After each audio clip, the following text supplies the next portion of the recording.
But Democrats had said if we're under 10, we're doing really well. Republicans said we're going to hold the seat. So who wins in that war? Well, ultimately, who wins are the Republicans because we maintained the seat. And as Mitch McConnell likes to say, winners make policies and losers go home. So the ultimate winner here are the Republicans. But in Democrats' attempts to tea leaf a participation trophy victory for themselves out of a loss this evening, they're going to try and say, look, we're in this space where it's less than 10 points. Yes, this was an underperformance, but you got to look at it in the larger context of Trump's not on the ballot. It's always different with Donald Trump on the ballot. He remains the largest enigma in U.S. political history. He defies every rule and norm anybody has ever seen, and he's the sitting president of the United States. You also look at the fact that it is a special election, turnout, Democrats, all of that, the money that's come in. It all matters when you look at the larger context of this, but ultimately, Republicans still won. But I think another important factor here, even with all of those caveats, are, it's not just journalists and politicos who are going to be watching the outcome. It's also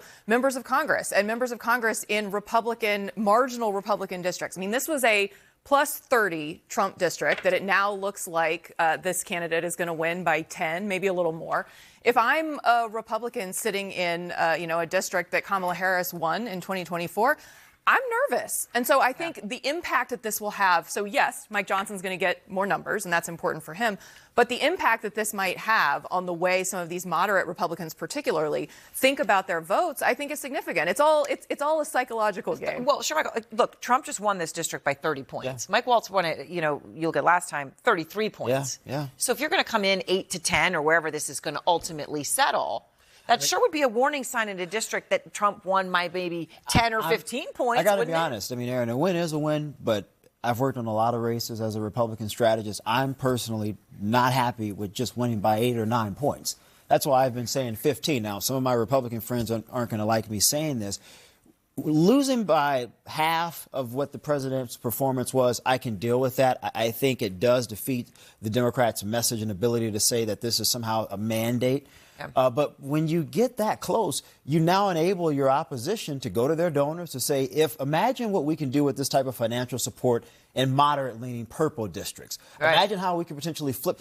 You don't want to cede that ground going into midterms next year. And my worry here is that if we don't perform at least close to 15, as close as possible, you give Democrats that opportunity on a silver platter. I'm not comfortable with that. Aaron, it's a story tonight, really, that a Republican won in a ruby red district that Donald Trump just won a few months ago by 30 points. Mm-hmm. And I've seen the goalposts move even as we've been here at this table tonight. First it was 30 points. Then it turned into 15 points as a win. Now it's 8 points. A win is a win. And shots off, Congressman. A win is a win. It's okay. A win is a win. A win is a win, no doubt about it.